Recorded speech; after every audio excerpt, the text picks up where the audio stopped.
C'est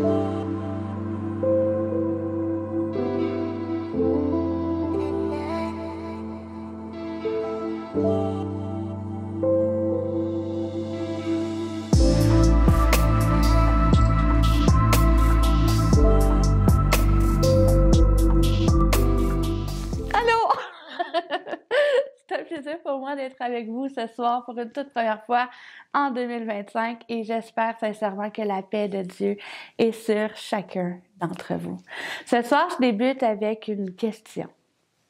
Avons-nous saisi en 2025 que Dieu n'a pas de secret pour nous, si ce n'est autre que ceux qui ne dépassent les limites de notre entendement? Ce que je veux dire par là, c'est que plus nous croissons à tout égard, plus nous obtenons la révélation de Dieu. Il n'y a rien d'ambigu à Dieu, rien de compliqué, parce qu'au fond, ce qu'il faut saisir, c'est que Dieu veut partager avec nous sa gloire et non pas la garder pour lui seul. Le cœur de Dieu, c'est de se révéler à nous qui croyons. Cette révélation-là de Dieu nécessite que nous ayons un cœur d'enfant, puisque c'est à partir de cette foi que nous avons en lui que Dieu a choisi d'établir son règne sur la terre. Croyez-vous qu'il n'y a qu'un seul Dieu? Vous faites bien. Les démons le croient aussi et ils tremblent. Mais pourquoi tremblent-ils? Pourquoi les démons qui croient qu'il n'y a qu'un seul Dieu tremblent-ils? N'est-ce pas justement à cause de cette révélation de Dieu faite par son Fils, duquel Dieu s'est offert à nous et nous a permis que nous ayons accès à lui? Mais qu'en est-il de cette révélation?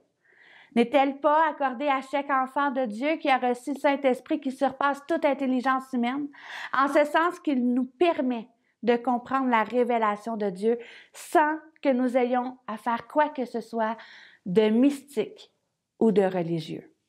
Contrairement à ce que le monde nous offre, nous les chrétiens, les enfants de Dieu, avons reçu gratuitement, sans aucun effort et sans aucun mérite, le Saint-Esprit qui œuvre en nous et qui nous donne la puissance nécessaire pour être les témoins de Jésus-Christ jusqu'aux extrémités de la terre.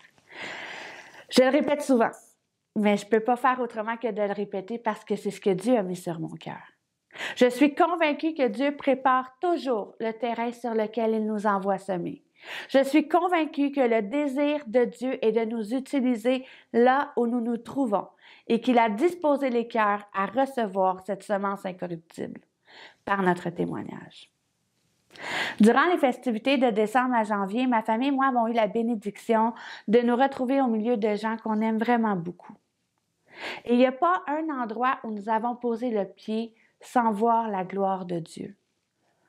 Mais cette année, plus que jamais, j'ai pu remarquer que la quête de la spiritualité est en pleine croissance et qu'avec l'exposition accrue, je recommence celle-là, et qu'avec l'exposition accrue des différents mouvements en plein essor, les gens sont de plus en plus vulnérables aux fausses spiritualités. Cette année, plus que les autres auparavant, les discussions sur le monde spirituel ont afflué et les gens me semblaient préparés à discuter. Je ne sais pas si vous faites le même constat que moi, mais à force d'écouter les gens, j'en suis parvenue à dissimuler une ruse. Le mince parallélisme entre la vérité et le mensonge est devenu flagrant. Ce que je veux dire par là, c'est que la ressemblance entre les enseignements de Jésus qu'il donne à son Église et les fausses spiritualités renouvelées du New Age sont de plus en plus rapprochées et confondantes. Et j'ai ressenti à l'intérieur de moi l'urgence de nous rapprocher de la vérité de la parole de Dieu. J'ai beaucoup écouté durant les fêtes et je me suis peu prononcée, sauf pour déclarer que pour moi, Jésus est le chemin, la vérité et la vie et que nul ne vient au Père que par lui. Vous savez, la Bible nous dit que nous sommes co-héritiers en Christ. Donc forcément, en tout lieu où nous nous trouvons, nous devons nous attendre à voir le règne de Dieu s'établir et rien de moins. Si vous saviez à quel point ce que j'entendais me faisait bouillir, si vous saviez à quel point j'avais envie de m'exclamer que ça faisait aucun sens, mais gloire à Dieu, je ne l'ai pas fait. Parce que je savais que ce que je vivais comme conversation à ce moment-là n'était pas sans but. Mais ce n'était pas à moi de convaincre. Pas plus que c'est à aucun d'entre nous de le faire. Notre rôle en tant qu'enfant de Dieu, c'est d'aimer Dieu de tout notre cœur, de toute notre âme et de toute notre pensée, et d'aimer notre prochain comme nous-mêmes. Et notre rôle en tant que témoin de Jésus-Christ est de proclamer la bonne nouvelle. Mais quelle est donc cette bonne nouvelle? Cette bonne nouvelle. Cette bonne nouvelle, c'est que le royaume de Dieu est proche. Nous devons proclamer que le règne de Dieu est parmi nous. Ce n'est pas quelque chose qui est inaccessible. Ce n'est pas une philosophie tirée de grands auteurs qui ont repris des grands principes énoncés par des grands penseurs. Jésus, c'est la parole de Dieu. Et au commencement était la parole, et la parole était avec Dieu, et la parole était Dieu. Toute chose a été faite par elle, et il n'y a rien de ce qui a été fait sans elle. En elle était la vie, et la vie était la lumière des hommes. Et cette lumière-là a lui dans les ténèbres, et les ténèbres ne l'ont point reçue. Et je vais mettre l'accent sur quelque chose que je viens de vous dire. Parce qu'on parle de la parole, on parle de Jésus. En elle était la vie, et la vie était la lumière des hommes. Mais la connaissez-vous, votre parole? Pour faire valoir nos droits, il faut d'abord connaître nos droits. Alors que Jésus est venu sur la terre pour qu'on arrête de chercher partout autour de nous et qu'on se concentre sur la vérité, l'ennemi travaille pour semer la confusion avec des fausses ou des demi-vérités. Alors nous devons impérativement en 2025 ouvrir nos Bibles et nous concentrer sur notre héritage en Jésus afin de ne pas être confondus. Mais la Bible va encore plus loin que ça. L'inspiration divine dont les auteurs furent inspirés nous attribue à nous, les enfants de Dieu, la fonction de lumière dans ce monde. Vous êtes la lumière du monde. Une ville située sur une montagne ne peut être cachée. Et on n'allume pas une lampe pour la mettre sous le boisseau, mais on la met sur le chandelier et elle éclaire tous ceux qui sont dans la maison. Dieu n'a pas fait de nous des lumières dans un monde confondu pour qu'on se cache dans une foule. Nous sommes co-héritiers en Jésus et le reflet de la lumière de celui que nous servons nécessite de refléter le règne de Dieu. Notre place est sur le chandelier afin d'éclairer tous ceux qui sont dans la maison. Et notez bien que je n'ai pas dit que notre place était de convaincre. Notre place est d'éclairer tous ceux qui se trouvent dans la maison. Alors voici ce que j'ai à vous dire. Que votre lumière luise ainsi devant les hommes, afin qu'ils voient vos bonnes œuvres et qu'ils glorifient votre Père qui est dans les cieux. Je pense que je le répète à chaque fois. Mais la relation de Jésus avec la loi nous démontre qu'il n'est pas venu pour l'abolir, mais il est venu pour l'accomplir. Donc, nous devons aimer notre prochain et éviter qu'un frère retienne quelque chose contre nous.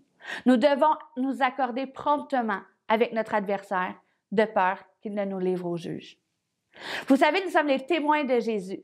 Et même si ce que nous entendons ou si ce que nous voyons vient profondément nous attrister, la Bible nous dit que quiconque se met en colère est passible d'un jugement. Que celui qui dit à son frère raca mérite d'être puni par le Sanhédrin. Et que celui qui dira insensé mérite d'être puni par le feu de la géhenne. Donc, lorsque l'ennemi utilise les principes bibliques pour confondre le monde, ça, c'est une chose. Mais à mon avis, c'est juste une mascarade parce que n'oublions pas que l'ennemi, ce qu'il y a dans la mire, c'est l'Église. Il sait qu'il y a un seul Dieu, il le croit et il tremble. Il veut nous mener dans le péché. Satan veut susciter des conversations enflammées avec des gens qu'il a endormis, de manière à nous faire dire des choses qui vont contre la volonté de Dieu. Satan veut que nous divisions et que nous éloignions les gens de la vérité. Mais vous savez, ces gens-là devant nous qui nous parlent de spiritualité sont des gens qui cherchent également la véritable lumière. Dieu connaît déjà tous ceux qui lui appartiennent. Prenons en considération que Dieu veut probablement toucher la personne devant nous. Et si nous nous disputons, si nous débattons, nous prenons le risque d'égarer plutôt que de rapatrier à la maison. Et l'ennemi veut jouer avec nous de cette manière-là. À chaque fois que j'étais assise à écouter les grandes lignes d'une conversation qui ne me rendait pas vraiment confortable, j'éprouvais aussi de la compassion pour les nombreuses personnes que j'aime. qui se trouvait si près de la vérité. Et à partir de cette compassion-là, les vérités de Dieu ont émergé à l'intérieur de moi.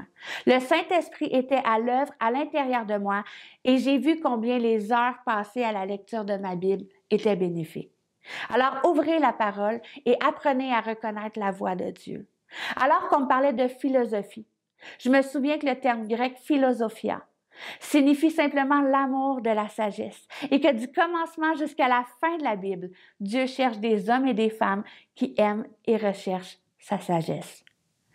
Alors qu'on me parlait de lumière et d'énergie, le Saint-Esprit me souffla Jean 8, 12. Alors Jésus reprit la parole. Moi, je suis la lumière du monde, dit-il.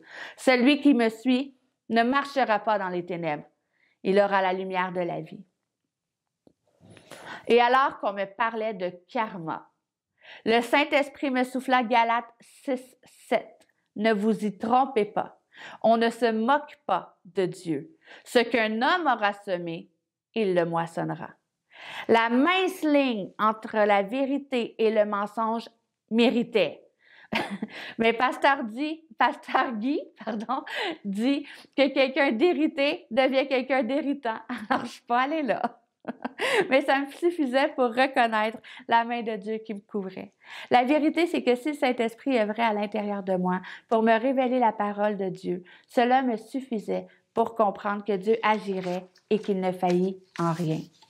Vous savez, ce n'était pas une situation qui était agréable. J'avais l'impression à un certain moment que le vent soufflait bien, bien fort et que j'étais passée au crible. Je me sentais probablement un petit peu comme Élie qui fuyait Jézabel dans une grotte. Moi aussi, j'avais envie d'aller me cacher puis attendre que l'Éternel passe. Puis à un moment donné, j'ai posé la question, mais qu'est-ce que je fais là?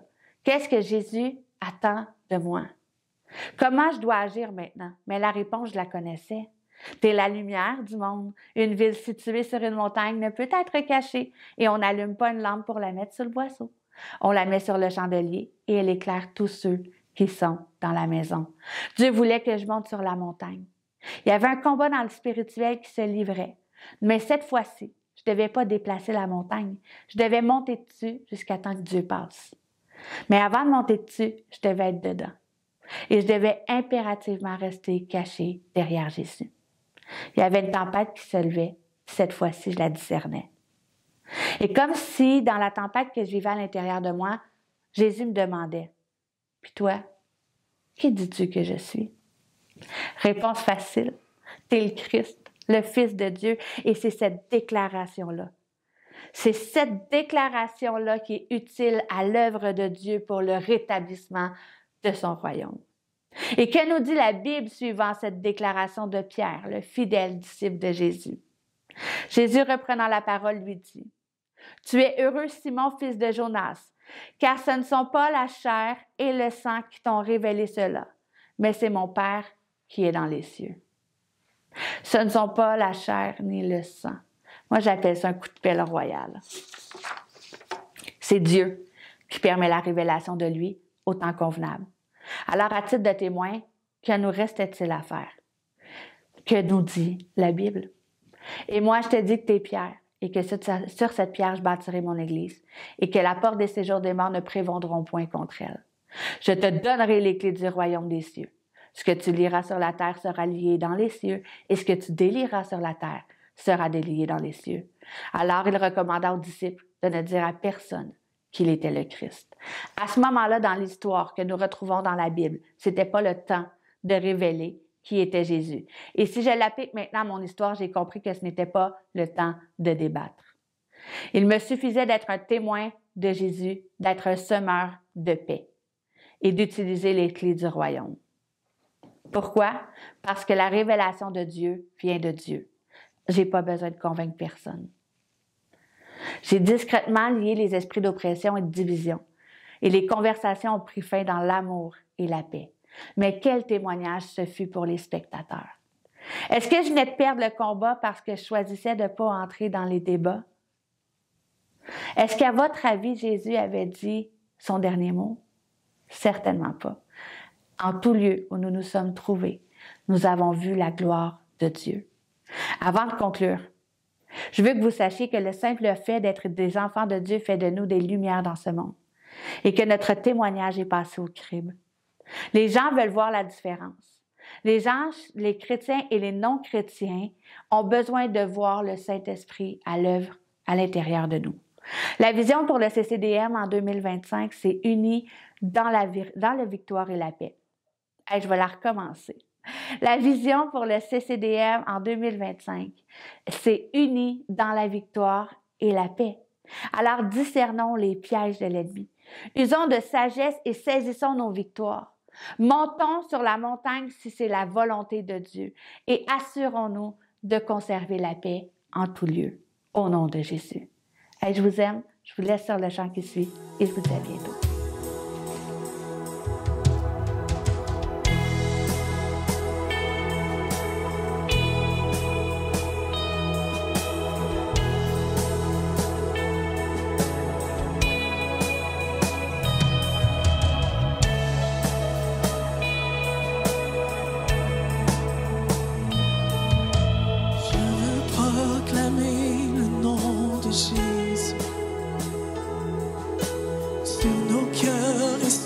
Chaque pensée, car je sais que la paix est dans ta présence, en toi Jésus.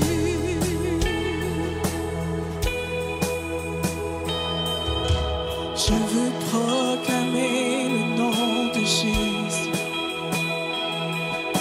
afin que toute chaîne soit brisée. Je crois que l'espoir et la liberté sont en Jésus. Ton nom est puissant et ton nom guérit. Ton nom est vie. Tu brises les chaînes, tu perces la consume tout.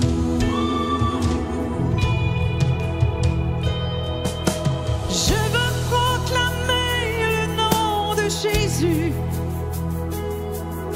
sur nos peurs et sur notre anxiété, sur les cœurs affligés par la dépression. Brille, ô Jésus.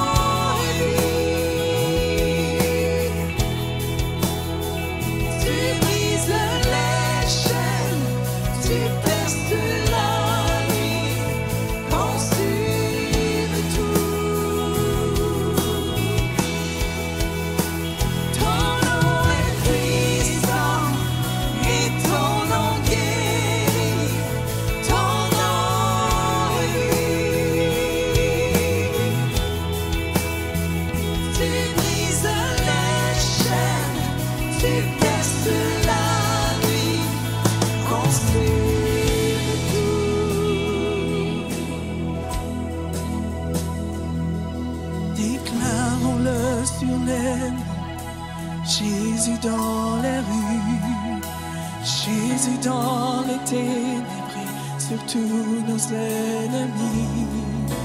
Jésus sur nos familles, proclamons son saint nom. Jésus.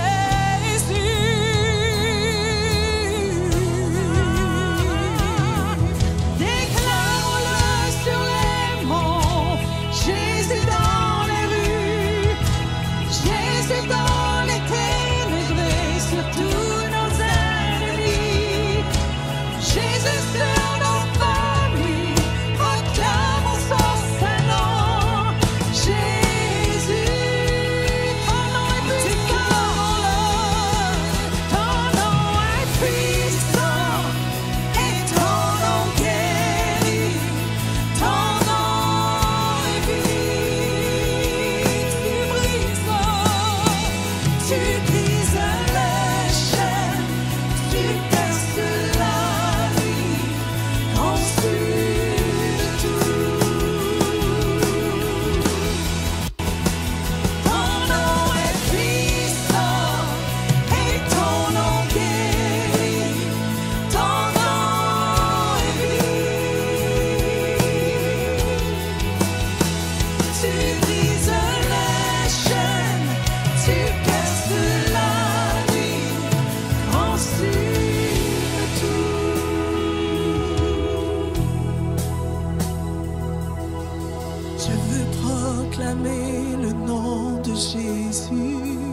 que la paix est dans ta présence, en toi Jésus.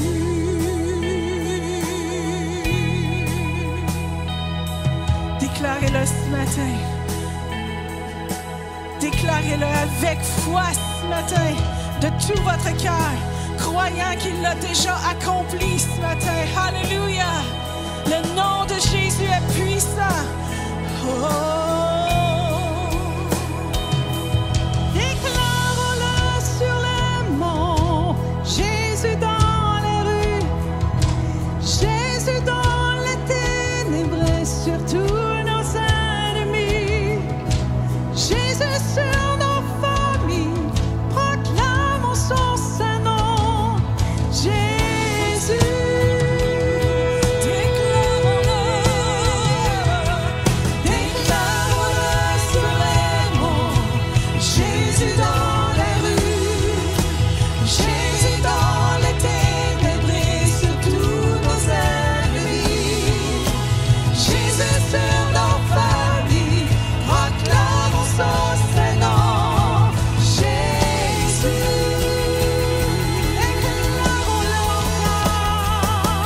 déclarons-le sur les monts. Jésus dans les rues, Jésus dans les ténèbres, et sur tous nos ennemis. Jésus sur nos familles, proclamons son saint nom. Jésus,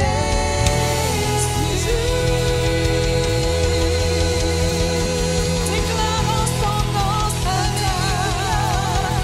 Déclarons son nom. Jésus est puissant, alléluia.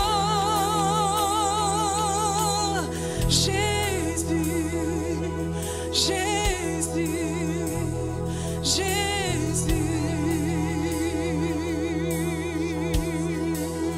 si vous croyez en la puissance du nom de Jésus ce matin, élevez son nom, déclarez son nom, criez son nom si vous le devez le faire, mais faites-le avec foi, car il y a puissance dans le nom de Jésus ce matin, déclarez-le, alléluia.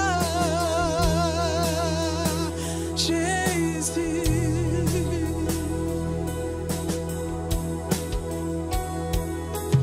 Déclarons-le sur les monts, Jésus dans les rues, Jésus dans les ténèbres, sur tous nos ennemis. Jésus sur nos familles, proclamons son saint nom. Jésus, déclarons-le sur les monts. Jésus dans les rues, Jésus dans les ténèbres, et sur tous nos ennemis. Jésus sur nos familles, proclamons son saint nom. Jésus, déclarons-le une dernière fois. Alléluia. Déclarons-le sur les monts. Jésus dans les rues, Jésus dans les ténèbres, et sur tous nos ennemis. Jésus sur nos familles, proclamons son saint nom. Jésus.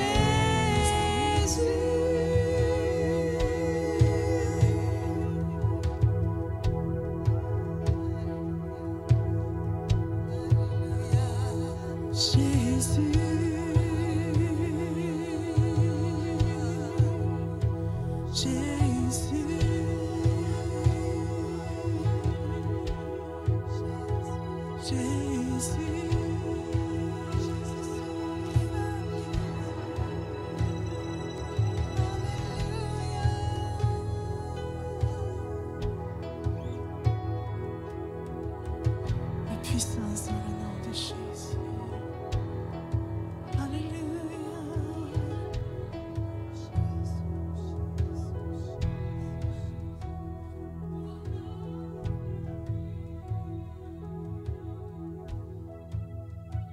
Tu brises la chaîne, tu perces la nuit, consume tout.